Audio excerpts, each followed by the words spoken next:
As we await more details from the White House on those auto tariffs, just announced 25% on foreign-made cars. We don't know when they're coming or how they apply to Canada. But as we await those details, it also happens to be day 4 of the federal election campaign, and we're getting a clearer picture of party strategy. Liberal leader Mark Carney out with another announcement focused on Canada's Trump response.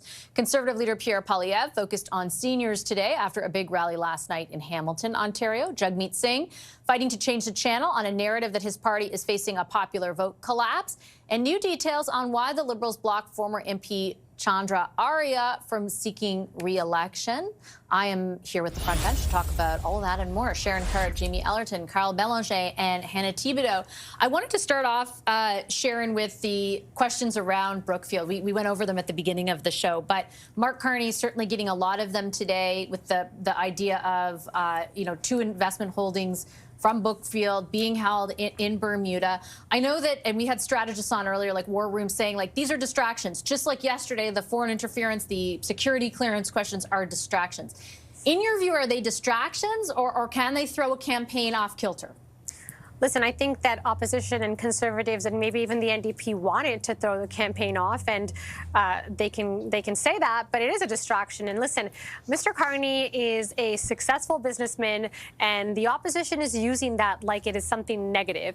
They're using it as if it's going to be what brings him down. Now, I hate to tell them, businesses operate in really different, complicated ways, and I can't speak for Brookfield, and I'm not going to speak for Brookfield, but what I can say is that Mark Carney is focused on being the adult at the table. He has said that he will take care of all of his personal financial disclosures in the best way possible in due time, dealing with the ethics commissioner.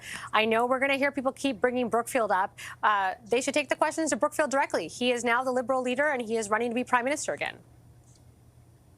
Okay, Jamie, I'm going to pose the same question to you because yesterday we would have had the same conversation around security clearance, right? And that's when the Conservatives were saying this is a distraction from the stuff we should be talking about. Like the Liberals are saying, as you heard from Sharon right now, this is a distraction from the other stuff. Do you think that stuff is making a dent at all? I think it definitely has the potential to, Vashti. If you look at the actual mechanics of how campaigns work, this isn't a partisan comment.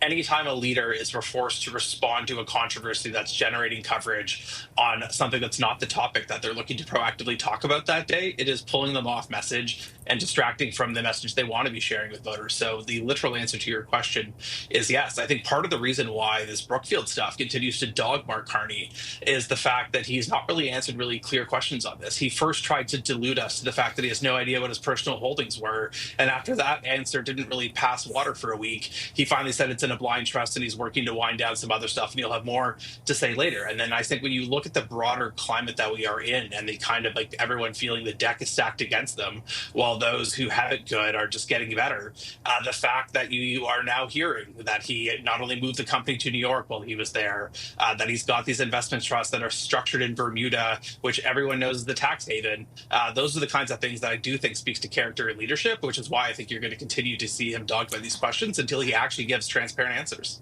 Can I jump in for just 1 second? Yeah, you can jump in quickly, and then I want to pass it on. But listen, and Jamie's right. Things can become an issue, but I do want to say something. When Mark Carney was the chair of Brookfield, he had a fiduciary requirement to do certain things for Brookfield, and I understand that people might not agree with how businesses do things, but the fact that we're trying to paint him with a picture that he didn't do what was best for Canada by what he was doing at Brookfield, I've got to call nonsense to that, because again, he has certain requirements as a chairman there. He is running to be Prime Minister, and he is going to do what is best for Canada, and I think this is completely a distraction. With his blind trust and his disclosure, that he has time to do that. I know everyone wants to know every nickel and dime he's got in there, but that'll get done just like everyone else has their disclosures done, and I think it's a bit of outrage to have it all out there without actually giving him a chance to finish doing it all. Here's, Hannah, my thought on this from a political perspective, and I understand the merits and the debate over the merits that both Sharon and Jamie are bringing up in both cases. But, like, if you're Mark Carney or if you're Pierre Poilievre, these are things that you keep getting asked about, right? Yeah. Like, if you wanted to, you could just do them and everyone could move on, right? I understand the pushback on both the cases. They're both made the case about why they shouldn't shouldn't get the security clearance or shouldn't disclose the assets ahead of putting them in the blind trust. But if you just did it, this issue wouldn't be what it is? Well, it's the disclosure thing that has caused him a bit of issues over the past little bit. Yes, he's following the rules, but we're in an election campaign, and unfortunately, it doesn't get disclosed until after the election campaign. And that's what people are asking. And you can see a little bit that he gets irritated by these questions. And that's something that he has to control too, because these are legitimate questions about someone who wants to become prime minister. The big thing is that, yes, figure out a solid answer to this, get it off the platter, because guess what? You want to continue to focus on what's happening with Donald Trump. That is what's putting him in the lead, and we all kind of talked about it at the top. That's why Canadians are going, I might have changed my mind that maybe I want to elect Mark Carney. You don't want to be talking about all of these other issues that are a distraction for your campaign out on the road. Yeah, I sort of think it's similar for the Conservatives, though, Absolutely. with the security clearance, right? Like the Liberals are saying that raises questions about his leadership. The Conservatives are saying the Brookfield stuff raises questions about his leadership. So who talked about the announcement today about the billions of dollars for support for workers when it comes to Mark Carney, and these potentially great announcements that Pierre Poilievre made for seniors, for people who want to live tax-free up until $35,000. Well, we will in the next segment when our reporters are on the campaign yeah. ground, but I know what you mean, that instead the political discussion is focused on these other stickier issues. Speaking of sticky issues, Carl, I got to ask you about the NDP, because I've been listening to the press conferences.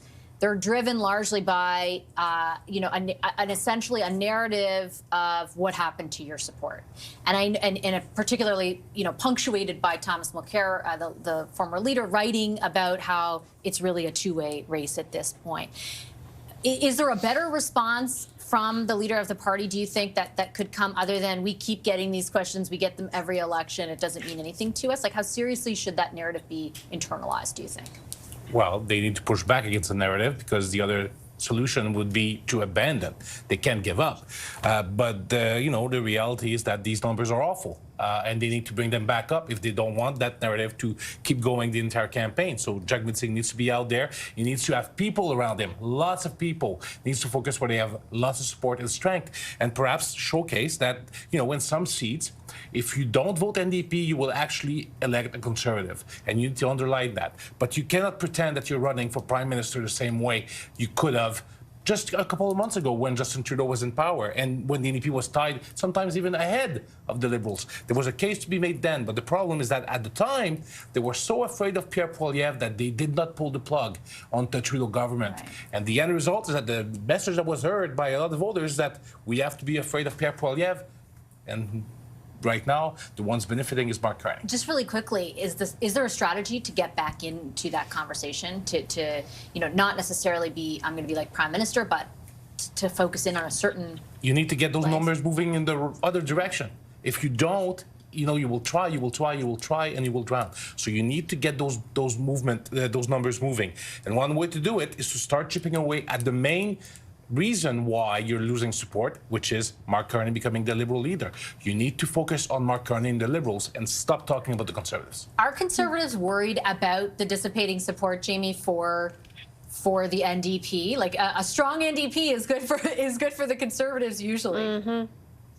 Historically, that's true, but I think part of what you're seeing right now, though, Vashi, is that kind of a realignment of the political orbit. You're seeing increasingly a lot of organized labor getting behind conservative parties because they feel like they're actually representing their economic interests and speaking to the hardship of someone who's going to stand up and fight for them. I think when you look at the NDP, they're increasingly the party of kind of like really concentrated urban centers and less of like the average day-to-day life outside of the big cities. And it's a very different existence. It continues to baffle me that the Ontario NDP and Jagmeet Singh's federal NDP haven't actually learned the lessons of what's gone on in BC, Manitoba, and Alberta under Premier Notley to kind of say, hey, how do we actually look at math? I know NDP is not a strong suit for the math, but let's look at the math, and build a new strategy to be relevant to voters. I think every day that Jagmeet Singh keeps up with this delusion that he's running for Prime Minister, it actually just further pushes his numbers down and shows he's irrelevant. And I think to Carl's point, I think there's actually got to be some real humility to recognize that here's where they are, here's what we're going to stand for, and here's why you should vote for me, rather than trying to like chase this like fantasy that simply does not exist.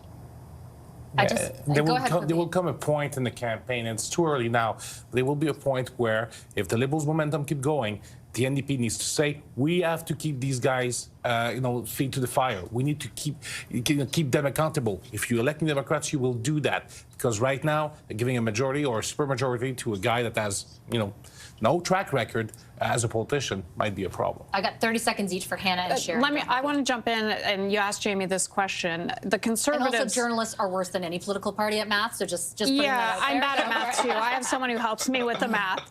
Trust me.